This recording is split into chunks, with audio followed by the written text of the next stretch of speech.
Thanks for joining us for another edition of Lead.exe. I'm Brian Comerford in Denver, Colorado. And I'm Nicholas Lozano in Washington, D.C.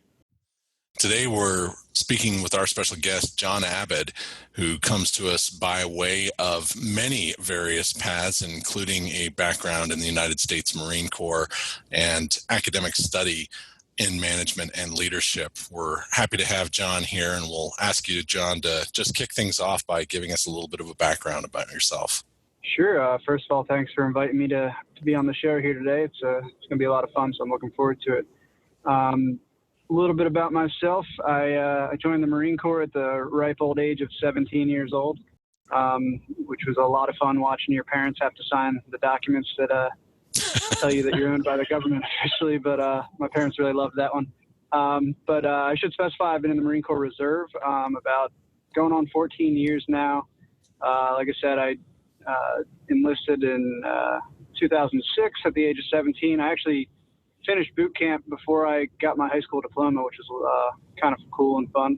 From there, did the basic entry-level training for the Marine Corps. I became a communications technician spent about 7 months in 29 Palms, California. So if you have any Marines in your audience, they'll have fond memories of that lovely little oasis in the desert.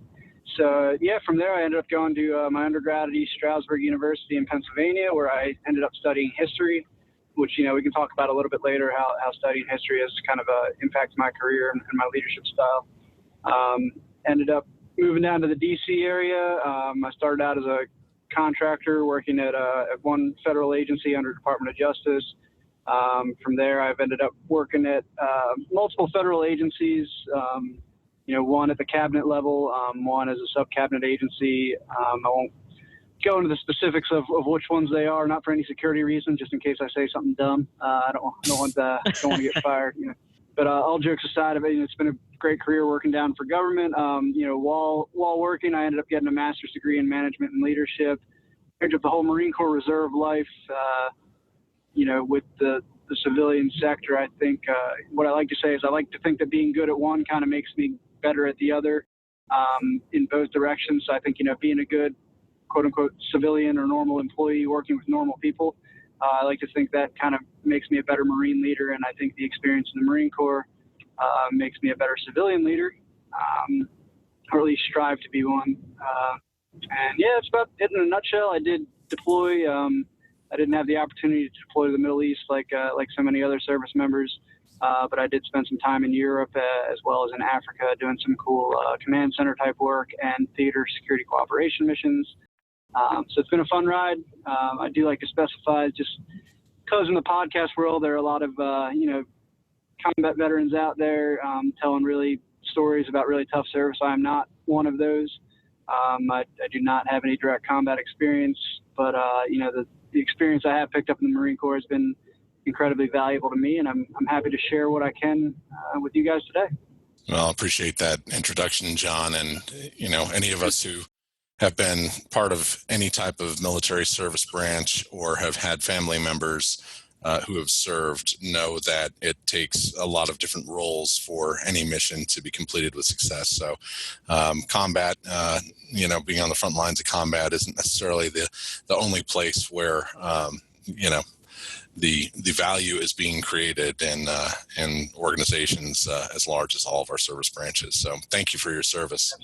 Well, let me kick it off with a question really related to what got you interested in joining the Marine Corps in the first place. Did you just decide I want to find the absolutely most difficult thing I could do as a 17-year-old, and that rose to the top of the list?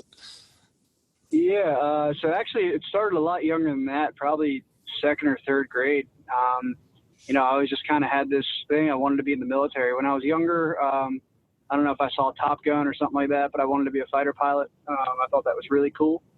Then I realized I was not super good at doing math in my head at Mach 2 or whatever. So I thought I'd leave that to those types of people. And then like every tough or in their head, tough young man does. They have their, I'm going to be a Navy SEAL or a Special Forces kind of guy. So I had my little phase of thinking that was going to be the path.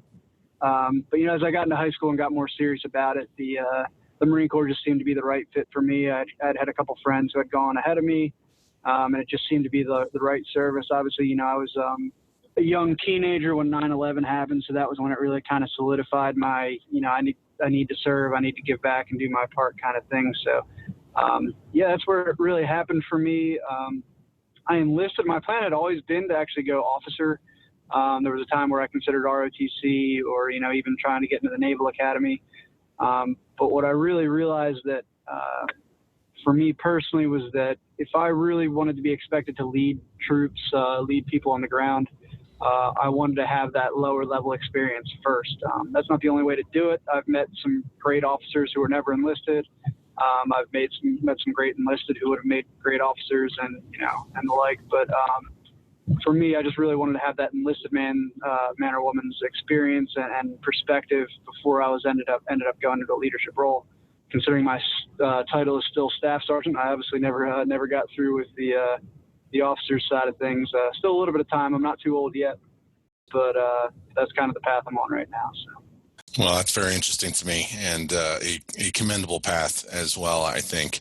Having been someone myself who went through Air Force ROTC and, like you, had a variety of reasons where the questions came up about how I wanted to pursue ultimately whether or not I would continue on that course, and where is that effectiveness the most critical? Is it actually in, you know, kind of as you just characterized, is it coming at it from that officer perspective or up through the ranks of the enlisted? So again, a commendable path, I think, for you to have taken. And I'm curious in particular how you think that has helped characterize some of your own perspective around a leadership style that is one that you would say is unique to you.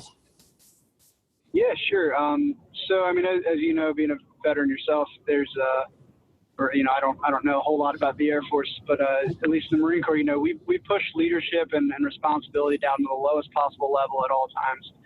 One of those kind of decentralized command type things. And that really starts day one at boot camp. You don't realize it at that time, especially when you're 17 and scared out of your wits. Getting screamed at by a drill instructor, but you're really learning those basic leadership skills and what leadership looks like from the ground level early on. What's really cool about the Marine Corps, and I'm sure it's similar in other services, is that enlisted folks actually train the officers, especially in officers candidate school and the basic school. You know, you're going to have you know, a staff sergeant or a gunnery sergeant who's actually responsible for making a Marine out of a recent high school graduate or even a formerly enlisted Marine, you know, making a Marine officer out of them. So that's been a really cool thing to witness and see, you know, especially as I rose to the ranks and we would get, you know, a young lieutenant or a first lieutenant come to our unit, or, you know, I'd be paired up with them for a task, is that, you know, you're sir, you're the boss, you're the officer, or you're ma'am. But at the end of the day, you know, I'm the one with 10 plus years of experience here. So it's your decision, but let me give you a few suggestions on how to maybe best go about this decision, and then you can make that decision. And you can see right away, you know, the officers that are going to be a good one. They come in with their ears open and their eyes open. They're ready to listen. They're ready to learn. But that doesn't mean they're going to get walked all over or that they don't know what they're doing. They're not consummate professionals. But, you know, the ones that come in and think they're going to tell you how to do everything, that the team's just going to listen because they're going to listen because you told them to, because you're an officer, those are the ones that aren't really going to do well. And it's really a shame to see. You know, one of the programs I worked in with the Marine Corps involves taking business executives on kind of a day through the Marine Corps experiential type leadership program. And it's really cool to see people from the private sector come in and kind of see how we lead and how we do things. One particular experience that kind of speaks to your question, I think, was I had an exec, I believe he worked in the finance industry, but I could be remembering someone incorrectly. But either way, you know, about halfway through the day, he looks at me and says, you know what, man, I wish I had Marines in my workforce. You know, you guys just take all the decision making it out of it for these people. You just, you know, tell them to take the hill and they go ahead and they go do it. And there's just no question about it. And I had to kind of stop myself from laughing. But I said, let me frame this for you a little bit differently, if I could, sir. Imagine you have, let's say 40 young, mostly men, ages, 18, 19, 20, maybe 21. You just spent about a year training them and convincing them they're the meanest, greenest, baddest fighting machine on the face of the planet. And then you go ahead and tell them to do something just because you told them to. And you let me know how that works out for you. Very well. Exactly. So and his eyes kind of, opened a little bit wider. And I said, what it really comes down to is servant leadership, leading from the front, leading by example, not asking your Marines to do something you wouldn't do yourself. Any closing thoughts around sort of, that dichotomy between the, new officers that are coming in? You were saying that you can identify pretty quickly who's going to be, a good leader versus someone who, and we kind of never got to the second example where if they don't have more of a servant leadership role, where that kind of breakdown could occur. Yeah, sure. And I think, to be honest, you don't just see it in the military. I don't know if it's an innate human thing that we're, biologically or psychologically wired to notice, but I think you see it. You're sitting in a room, you're in a meeting, you're at an organization or a function, and someone walks in the room, and hey, that guy's a leader, or that woman, I would follow her. A lot of those skills I think are learned and picked up over time, and there's always this nature nurture debate on are leaders born or made, or et cetera. But I think it's a combination of both, and I think that what's most important to kind of put a pin in the servant leadership thing is authenticity. There are a lot of different leadership styles that can fall under servant leadership or transactional leadership or transformational leadership, et cetera, et cetera. The list goes on. I think every other week a business writer decides there's a new type of leadership. But for me, what it really comes down to is authenticity. Is the style that you're using, are the words that are coming out of your mouth, and more importantly, the actions that you're taking, are they just techniques that you picked up in an HBR article, or do you really believe those things? And are your actions really, mirroring the words that you're speaking? So that for me is probably how I'd put a pin on that. A bad leader when you see one pretty quickly. Most of the time, because they're trying to tell people to do stuff instead of asking people to do stuff, or they have to tell people to do stuff instead of their team, automatically, hey, this is the boss's intent. This is what they want to get done. I understand why I need to do these things, and I'm going to do my best to get this product or this project done for my team and for my boss and for myself. So. Yeah, you touched on something that I think is a really important characteristic to my mind. And, authenticity is certainly, I think, at the top level of one of those most important factors of creating trust within a team as well as within a leadership structure. But one other thing that you said that, really resonates with me is the need to have an inquisitive mindset. Coming into a role, particularly as a new leader, whether you've just been promoted in or you've been hired in, or in coming straight out of something like officer candidate school into working directly within the ranks. That's something that I think it's second nature to those of us who have been exposed to the demands of leadership for a long period of time.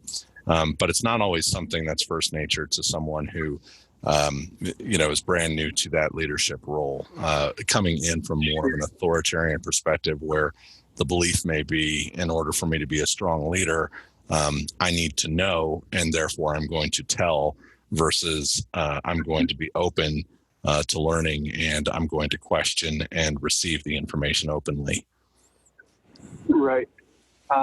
Yeah, that's totally right. And I think what I was kind of thinking about when you brought that up is that leadership really is, and you hear people say this a lot, you got to learn how to lead yourself before you can lead anybody else. And when I kind of embarked on this quote unquote leadership journey of mine, really seeing leadership as something that I wanted to, hone in myself and grow in myself, as opposed to just a thing that I was kind of passively doing, I guess, because the Marine Corps was guiding me. But I guess, to sum up this rambling, taking an active role in my own leadership development is probably the best way to put it.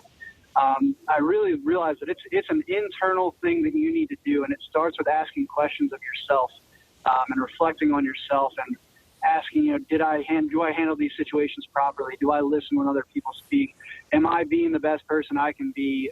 Am I being the best leader I can be for my people and all those things? So I think before you can even ask questions of the people you've been asked to lead, you need to kind of go through that self-discovery on your own. And frankly, it's not always fun. It can be painful. I mean, once you really kind of embark on this leadership journey, you realize all the things you've been screwing up for a long, long time. And it's, and some of them are kind of serious things. I didn't handle that relationship appropriately, or I burned that bridge, or I said hurtful persons to this person thinking I was motivating them, or this, that, the other thing. I started, for example, on the advice of a good friend of mine, keeping a journal a number of years ago. And it's not any, there's a number of different ways to do it. Tim Ferriss has his 5-minute journal, and, you can buy journals online that prompt you with questions. But for me, it was just sitting down, putting pen to paper for a few minutes every morning and just writing down my thoughts, kind of having a conversation with myself. And it's a really interesting process where if you're doing it honestly and earnestly, you'll figure out some things about yourself. You'll do, and I do this to myself all the time. I'll be writing something that, I'm thinking, if someone found this journal 5 years from now, I'd want them to read this. But in my mind, I'm like, you know what, man, that's not the truth. That's not what you actually think. That's not how you actually feel. You're embarrassed of yourself. And like I said, that's a painful, difficult thing to go through. But I think it's so important to do as a leader at any stage in your career. And you don't have to do it through writing. You don't have to do it through meditation. If for you it's going out for a run and just thinking whatever it is, but kind of going through down to the depths of that terrible person that you might be inside, and finding that good piece in there that you want to resurrect. That to me is the first step. And I know that's not exactly the question you asked, but I think before, like I said, you can ask anything of anybody else. You have to ask a lot of yourself. And that's where you can see those types of people that have done that, or are kind of innately more self-aware than others, or that have that, higher EQ or emotional intelligence. It really just goes such a long way. No, I love everything that you said. And even, I think where you went with it was very beneficial, considering that you've got an actual method as an example, that can help drive, exposing some of that inner awareness. Yeah, what I really like about that is you went through, the matter of being authentic with yourself and with others. And it kind of really reminds me of this great quote. Are you much of a reader, Jon, at all? I don't know, but... I am. I love reading, so throw some books at me. I'll write them down and read them later. There's a great book called Creativity, Inc. by Ed Catmull. Yeah. He's one of the co-founders of Pixar. I haven't read the whole thing. I've listened to about half the audio tape. Yeah, but, he has this. It's on my list to finish. Yeah. Yeah, he has this great quote. I was just thinking of when you're talking about it. He says it's be authentic, it's be patient, be authentic, and be consistent, and the trust will come. Mm-hmm. Absolutely. That whole quote right there just completely sums up everything that you just said. I feel like in a nutshell. Well, I think the thing that I would add to that with this authenticity thing is that it can be a little bit of a misnomer, or there's kind of a catch, if you will, is that, I've run into people that are like, well, I'm just brash and I say what I think and I'm, blah, blah, blah. And that's just how I am. I'm being authentic. It's like, well, your authentic person might be kind of a jerk. So it's kind of, you need to go. And I've been that way. I look back again as a young leader at times where I was like, I'm the squad leader here, so it's just do what I say because I say so. And things get done, but did they get done as well as they could have, or as efficiently or effectively as they could have? And the answer is probably no. So I think again, that's where that ties back into that self-discovery. There's another great book, and I'm totally blanking on the title right now. I think the author's last name is Novak. He was the former CEO of the company that holds like Taco Bell and Pizza Hut and whatnot. I might be screwing his name up. But anyway, he has this quote in his book that it's something along the lines of, being yourself doesn't mean ignoring the impact of your actions on other people. So you can be authentic all day, but if you're not working on making that authentic person that you are into a better person, into a good leader, into an empathetic person, someone who listens, someone who genuinely cares about their team, that authenticity isn't going to get you very far. You know, I think you make a very valid point there too. When you say being authentic, it's not about being brash and just speaking whatever's on your mind. It's about being a real person and kind of admitting when you don't know something. You know, when you're a leader, you have a team, you're leading the team, and you know, you might have an infrastructure guy, or in your case, you know, someone who's a rifleman, a point man. They're working for you. They're going to know that job better than you do, and you know, you're going to have to trust in their opinion and what they bring to the table. And that kind of brings me to the question I have for you is, you know, when you become a new leader and you move from being a tactician to having to get things done every day, a more hands-on level, and you get promoted, and like, let's say it's within the same team that you used to be a member of, now you're in charge of them. Do you have any tips or tricks of kind of like helping to make that transition from being a peer to being a manager? I mean, you know, sometimes in these blue collar jobs or even like IT jobs, when we all work in a server room or you know, at a data center, we kind of get buddy, like it's almost like we're friends, and you kind of have to take that friend dynamic and now you're in charge of these individuals. Do you have any tips or tricks or words of advice for somebody to help them kind of make that transition? Yeah, I think so. So I think a couple things that we could talk about here. One is that is one of the things that's, in my opinion, a little bit easier in the military. It's very plain and simple. You know, I used to have one stripe up on my collar. Now I have two. So that means that this relationship has changed a little bit. And I think that, you know, most of the best people I've had relationships with in the military understand between that uniform on and uniform off type role. You know, one of my longtime mentors, great guy, great leader, you know, he has chewed my butt to no end in the past for things that, you know, he rightly should have. But, you know, at the end of the day, it's like, all right, man, let's go get a beer. And it's, you know, it's understanding this is the job.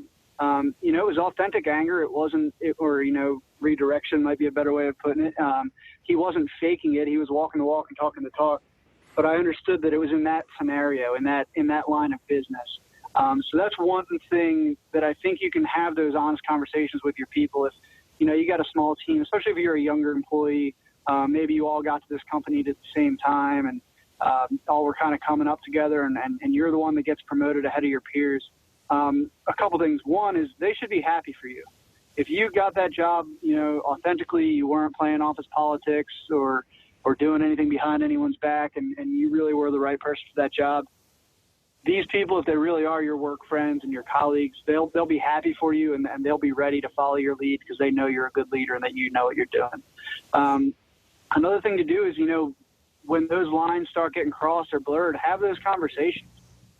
You know, hey man, I know we started at the same time. I know, you know, you applied for this position as well and didn't get it, and I did. But I really want to work together to make our whole team successful. Because if I'm successful, then you'll be successful. We'll all make more money. The team will do better, et cetera, whatever that is. So I think honest and frank conversations with people and having candor goes a long way. And, you know, if the person on the team can't deal with that, then, well, guess what? You've just been promoted to a leadership position. You're now in a position to do something about that. Maybe it's honest. Maybe it's talking to your boss and saying, hey, you know, Joe over here is having a real tough time with me being his boss. I've tried what I can to mentor him. Here are the concrete things that I've done to try to make the situation better. And you have to have those concrete things. You can't just say, oh, well, I talked to him a few times. No, what did you really do? Did you have a counseling session? Did you get to the root of why he's having trouble following your lead? Is it something that you're doing? Are you being a bad leader? Is it the power go to your head? All those things. You have to take real concrete steps, having honest and frank conversations, and again, continually doing that constant introspection into your own life and how you can be doing a better job. Then the last thing I'll say is the idea of why. You know, we always say, you know, what's your why, or and this, that, the other thing. There's that book, Start With Why. If you've been taken over as a leader of a new team, You know, and I'll use this example. You know, when I was a junior Marine and you come home from the field and you're all on the buses and you're tired, and well, now you get home and you're on a bus for 2 hours, stinking and cold, and okay, everybody bust out your weapons and clean them before they can go into the armory. It's like, you know what, man, I just sat on a bus for 2.5 hours. I could have had this weapon clean. I could be eating a hot meal right now. Why don't they ever let us clean our weapons on the bus? And then you get into that position where you're the one telling guys, hey, bust out your weapons and clean them. And you understand, this is just one example, but once you get to that higher level of leadership, you realize why some of the things that you thought were really stupid when you were that ground level person really weren't that stupid. You know, if I'd asked you to bust open your weapons on the bus, half you would have lost your firing pins because it's a bumpy ride. We would have been missing stuff. The weapons wouldn't have gotten cleaned appropriately. We wouldn't have had appropriate accountability, et cetera, et cetera, et cetera.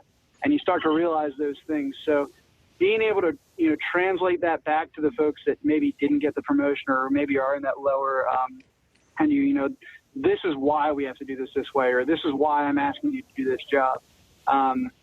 That's hugely helpful.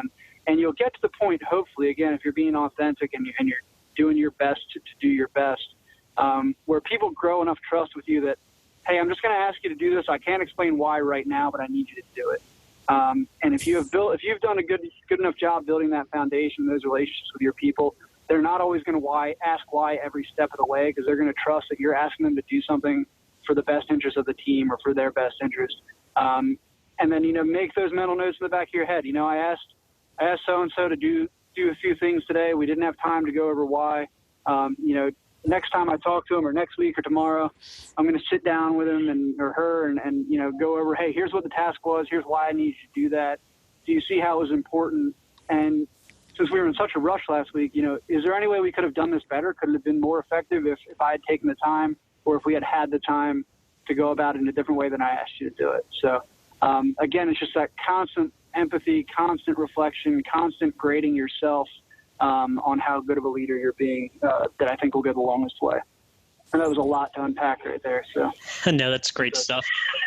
And a lot of what I hear you saying too is that, you know, a lot of people are really good at keeping the communication lines open when things are going great. You know, the team's well, but they're not really good with the tough conversations. Like, hey, Brian, you know, you've been coming in 5 minutes late every day the past 5 days. What's up? Is there something wrong? Is there something I can help with? You know, instead of just letting Brian keep, you know, coming in late, and then eventually he's an hour late, then he's 2 hours late. If I don't say anything, you know, and then I come up to Brian, I'm like, hey, Brian, why are you 2 hours late? But, you know, he's been coming in 2 hours late for the past month. So, you know, the time to have that conversation was, you know, 2 months ago, not right there. Is this your not so subtle way of telling Brian that he's been late lately, or? Brian is constantly late all the time. So Brian, that's actually why Nick brought me on a nickel for every time he was late. No, I'm just using Brian as a punching bag in this example. It's just, you know, I feel like people are always afraid to have those tough conversations. You know, they're always more than willing to have them when they're easy, but when they're tough, when, you know, that's when people need the communication the most. Mm-hmm. Yeah, no, I totally agree. There's a saying out there, you know, one of the biggest illusions about communication is that it's actually taking place. So that's something to always keep in the back of your mind, that the words that are coming out of your mouth, or that the things that you think your team understands, or just an individual on your team, the things you think they know, or the things that you think you've communicated, are often far from what they actually think they know, or from what they actually received in that communication. So that's one point of that. The other piece in my mind is that, you know, there are not a whole lot of easy ways to have a hard conversation. Hard conversations are hard. But guess what? Leaders do the hard things. That's why you've been asked to be put in this situation or in this position as a leader. And it's time to step up and have those conversations, because, you know, what would have been like a kind of hard conversation after maybe the first or second time someone was late, or second or third time, whatever your red line is, for lack of a better term, you know, it's going to be a heck of a lot harder conversation if you let that person get away with it for a year and a half, and suddenly that's why you need to fire them. Or that's why you need to, you know, demote them or put them on a performance plan. You know, they're going to come back, hey man, I've been doing this. This has been my steady state operation for 6 months. What are you just calling me out for it now? So, you know, there's that quote. I think we've talked about this before. You're you're a Jocko Willink fan, Extreme Ownership, that one quote from that book that I really like by the co-author, author Leif, is, it's not what you preach, it's what you tolerate. And so if you're tolerating someone being late all the time, but your official memo says that we will arrive to work at 8 o'clock in the morning, and but you let your people slink in at 8:05, 8:10, 8:15, that's going to become a problem because you're not communicating through your actions. And then one additional thing I would add to that is that this really is a important part of performance management as well. Coming from a government background, we have our GS levels, which are kind of similar to ranks in the military. You can come into a position that's, let's say it's a GS 9, 11, 12. And what that means is that you're pretty much basically assumed to get your promotion from a GS 9 to a GS 11 after one satisfactory year, from your GS 11 to your GS 12 after another fully successful year.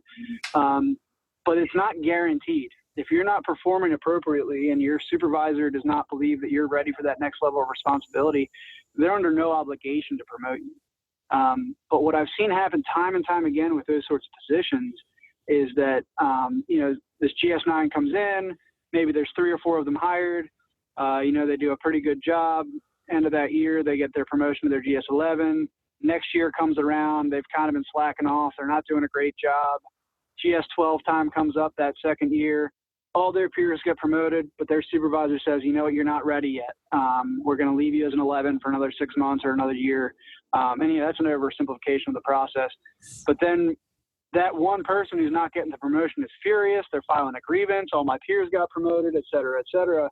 And all of that could have been avoided had 3 months into that performance year, 6 months into that performance year, 9 months into that performance year, regularly, this manager or supervisor was having conversations with that employee. Hey, you've been slacking lately, or, your work really isn't up to snuff lately. And if you keep down this path, you're not going to be ready for promotion 6 months from now or 12 months from now. And I'm not going to be able to give it to you. So here's some concrete strategies we can work on to make sure you're ready when that time comes. So like I said earlier, it's easier to have that somewhat tough conversation the first couple times something isn't going well, than to wait to the end of the year when that person doesn't get the promotion they were expecting. And it's like, well, I have this laundry list of reasons why you're not getting promoted. It's like, well, yeah, you never shared it with me, buddy. So, you really are responsible for that development of your team. And, like I said, it's easier to have a difficult conversation. So, bad news doesn't get better with time, I guess is the old saying. Well, certainly one other approach that you can take is the public humiliation route. So you can be sure for any of our podcast guests, I'll never be late for our podcast. Perfect. Mission accomplished. I guess That's right. That's right. No, and honestly, we hear this terminology in the corporate world in particular around having courageous conversations, which is just an idea that I'd like to invert right now based on some of what we're talking about.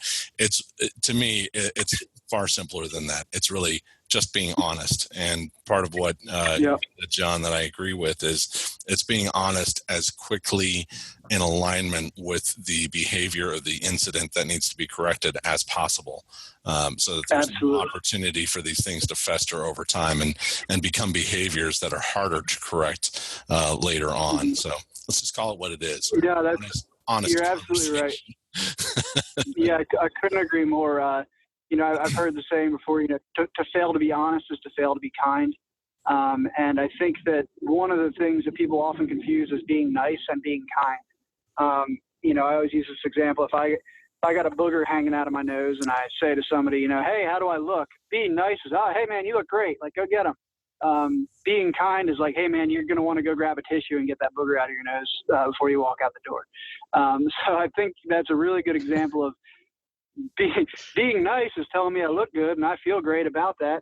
Thanks, but I'm going to be walking around with this junk hanging out of my nose all day, and that's really embarrassing. So you failed to be honest and you failed to be kind. And I think that absolutely, like you were saying, Brian, applies to work conversations. And the term courageous conversation, I always like this idea. I like thinking about kind of human psychology and that kind of stuff a little bit is, Are you even being courageous if it's not difficult or if you're not afraid? Are you being brave if it's not hard? Are you being brave if you're not scared of it? And, there's a whole deep psychological and philosophical conversation to have there. But the simplicity for me, as far as it pertains to leadership, is that, these things are difficult. They don't have to be difficult, like you were saying, if you're honest and open up front, or they don't have to be as difficult. But the job of being a leader does require a certain measure of bravery, a certain measure of courage to have those difficult conversations when you need to. Very well said. Exactly. It's not all about you when you're the leader anymore. In fact, it's not about you at all. Yeah. And that's one of the difficult things for people to understand, is that, when you're the leader and you should feel good about that. You get a promotion. That's a good thing. It's an accomplishment. But it's a career change. It's not a promotion. You're now responsible for other people in a very real way. Whether it's the military example of making sure they're, properly equipped and trained to do the mission, in the civilian world, whether it's, they're properly equipped and trained and led to be successful so they can feed their families and go home at night and live the rest of their lives. So it's a very real responsibility, and one that I think shouldn't be taken lightly. Well, and it's one that I'll add in an ever increasing flexible sort of work style that is more and more prevalent. And, certainly in the world of technology, we're very familiar with remote work as just part of a common method by which we get things done. It's even more critical to be able to have those honest conversations and to make sure that they're timely. When you're not physically in the same office as others, it can also just compound what some of those challenges can be. Yeah, it's totally right. And I think, I don't have a ton of experience leading remote teams, but one thing that I've observed a lot and that I think really rings true is, that particular instance starts with the hiring of people. And it really goes with trust very deeply, is that, trust is a two-way street. If you have employees that you don't trust to do a good job because you can't see them, you probably shouldn't have hired them to begin with.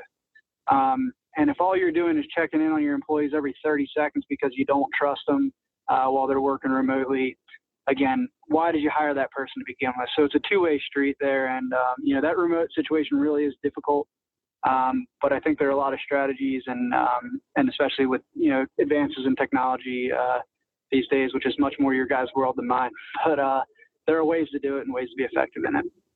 So micromanagement and leadership are not synonymous. Is that part of what I'm hearing? Yeah, a little bit, I would say. I think if you have to micromanage your people, you're doing something wrong. That doesn't mean that you don't have one-on-one conversations. It doesn't mean that you don't, get intimately involved in making sure they're doing good work. But you should really, in my opinion, set people up with the tools they need to be successful and set them free. Build the capacity to push information and push responsibility down to the lowest possible level. I think 9 times out of 10, people will really surprise you with what they can do if you just give them the opportunity, as opposed to standing over their shoulders trying to do everything. And if you do find, frankly, that you're standing over people's shoulders, monitoring every second of your work, you got to ask yourself, what am I missing? Because I'm now in the position, I'm the one to lead. I need to be looking out over the top and looking at the strategy and looking at the approach and seeing what's coming down the pike, ready to smack us in the side of the head. And if you're constantly over the shoulder of your employees, you're not looking further down the road, and that's a problem. So well said. Thank you, Jon. And as a point of clarification, before we let the podcast completely get away from us, I do want to make a correction. I appreciate you thanking me for being a veteran. I am not a veteran. I did go through JROTC all through high school, and kind of like what you were talking about, you reach a decision point where there are a number of factors that you have to consider about what's a long-term career fit going to be for you, either stepping into the ranks or not. in my case, kind of like you, I was very passionate about aerospace engineering. I had dreams of being a pilot, and with eyesight like I've got, those were dreams that forever elude me. So it kind of took the bloom off the rose for me with some of the other things that you'd have to deal with within that structure. Gotcha. Sorry for the confusion, but thanks for serving anyway and helping people be better leaders. How about that? Much appreciated. Thank you. Really great stuff. So we're just going to kind of wrap up here. I just want to ask a question here that I generally ask all our guests here. Like, I know you already mentioned a couple books, but is there any book that's had like a big influence on you that you want to share with us? Yeah, sure. One that I recommend and that I've actually given away a number of times is Viktor Frankl's Man's Search for Meaning. It's a book that I actually reread every single year. My copy has all kinds of weird notes and things in the margin. And what's really cool about it is it's a very quick read. I think it's, under 200 pages. For those that don't know, Viktor Frankl was a psychologist who was also a Nazi concentration camp survivor. And he actually kind of refined and built out his theory of psychology partially during his time in the camps. And one of the quotes that he uses a lot that I believe is a quote from Nietzsche is that, he who has a why can bear almost any how. And it's really just a remarkable book about, deciding, what is meaningful in my life. What direction do I want to be going? Am I living in the service of others? And it's just been a tremendously impactful book for me that's a good one to refresh every single year. More specifically towards leadership, the book that kind of started me down this journey, if you will, was a book by John C. Maxwell called The 360-Degree Leader. It is an amazing book for young new leaders. It really talks about how you can lead up, down, and across the organization. You don't have to be the CEO or the chief of staff or a VP of anything to be a leader. You can lead right now today from where you are in your organization, whether that's, whether you have the title or not, or whether you were hired 5 minutes ago, you can be a leader. So that's another great one that I recommend to people quite often. So. Yeah, I appreciate both those recommendations. Viktor Frankl's book has been an influence on me as well, and one that I've given to many people over the years. I think it's got a lot of tremendous areas of benefit, and I love exactly the context that you pulled out. If you've got a sense of your why, you can bear just about anyhow. Mm-hmm. Absolutely. Great. I'm glad there's another Frankl fan out there. It's been a while since I've read that book, and now I'm going to have to go back and reread it. My queue's starting to stack up on me here. Yeah, I hear you. Yeah, exactly. That's why lately, I've been trying to do more audiobooks or read on my Kindle. Yeah, but, they're great. Sometimes, it's just it's a little difficult to squeeze something in, but you always got to try, right? You always got to try to find something new. Before we close out, I think that's one real good point there is that, there always is time to become a better person, to become a better leader. If you're saying there's not enough time in the week, I think 9 people out of 10 are probably just fooling themselves and not taking the time because, you probably sat down and watched TV or did something that could have been productive time. So, like I was saying at the beginning with the journaling and whatnot, the self-reflection is don't lie to yourself either, and either make the time or don't, Words of wisdom. Thank you, sir. My pleasure. So you're basically getting on me for saying I can't read. I need to make time. That's what you're saying. But he was falling on the heels of your public humiliation, Nick. It works both ways, pal. Whatever works. Well, hey, I'm kind of 80. I'm not saying.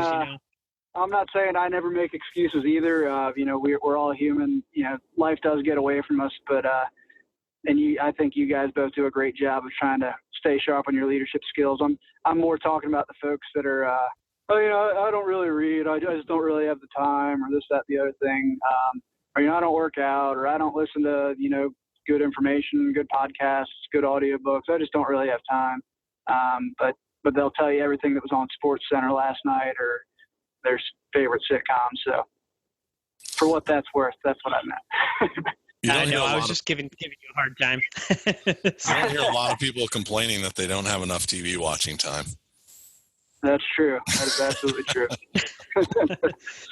And I think that's a fair point. I mean, there's so much more way to learn content nowadays. You don't have to just necessarily read a paperback book. Between audiobooks and podcasts, and people have blogs. There's some form of content that you can read within 2 or 3 minutes. I mean, I know for me there's this marketing podcast I listen to every now and then. It's called The Marketing School. And it's maybe like a daily podcast. It's like 3 minutes long. It's like this little chunk of section of like something you need to know, and it's 3 minutes and it's daily. So you can sit down and you're waiting for the doctor. You got a couple minutes, just listen to one of those, I don't get everything that they say, but I try to stay on top of, some of that space as well. Cause as Brian will tell you, us in IT, we're kind of working a lot with, the CMOs lately, more than we used to in the past. Right. So it's kind of good to, brush up and kind of learn a little bit about their world. Absolutely. And while we're talking about different ways of learning and stuff, I know you said we were going to wrap up a minute ago, and I keep jaw jacking. Keep going. I told you it's hard to got content. I told you it's hard to get me to shut up. But I think that one of the other things that's really important, at least for me, and everybody learns differently, is actually the talking piece too. A big part of leadership obviously is listening and being an empathetic listener and active listener. But setting apart time like we're doing right now to talk about leadership, talk about management, talk about issues. I firmly believe that human beings learn through talking. I know I do. I know I've started conversations on, one side of an issue, and after saying it all out loud and hearing myself say it and hearing other people's positions on it, I arrive at a completely different destination than I thought I was going to at the beginning. And I think that's healthy as long as you have an open mind to having your mind change, or an open mind to learning something new from yourself or changing your position on something. It doesn't mean you compromise your values or you can, flip-flop at the drop of a hat. But that open-mindedness for exploring difficult ideas, I think, is incredibly important. No, that's great. And a good friend of mine, who's he's an engineer, and he has this great saying. He's like, he says, "I love being proven wrong, because at that point, then I've learned something." Absolutely. But I think that's a great look to have. Is like you need to be open that what your idea is probably not correct, or maybe someone has another idea, and that's not for you to learn. Absolutely. Well, Jon, thank you very much for taking the time to jaw jack with us today. It's been it's been edifying and entertaining, all wrapped into one. So, and I know you've got a busy schedule that you keep as well. So, thanks for making the time for us. It's been terrific. Yeah, thanks, Jon. Thanks for having me. People are looking for you. Where can they find you? I'm actually. It's funny, I work in the communications field, and I am really not big on social media and that kind of stuff. I have it and it exists, but I'll just tell people to stay tuned. One of these days, as I get a little more into the leadership development world, I might have a website or a more public-facing social media presence. But for now, they can listen to my words of wisdom here on the podcast and keep listening to you fine folks. Fair enough. Really appreciate your time. It's just like, the chef who cooks at work all day long doesn't go home and then cook a gourmet meal for himself. So exactly. I get it. Totally. Well, with that, I just want to thank you for your time. Really appreciate it. Well, to have you on again. I feel like we just barely scratched the surface of some of the items we were talking about. Yeah. Yeah, sure. It's been a lot of fun. Thank you both for the invite, and be happy to come back sometime. Awesome. Right. Thanks again, Jon. Thanks.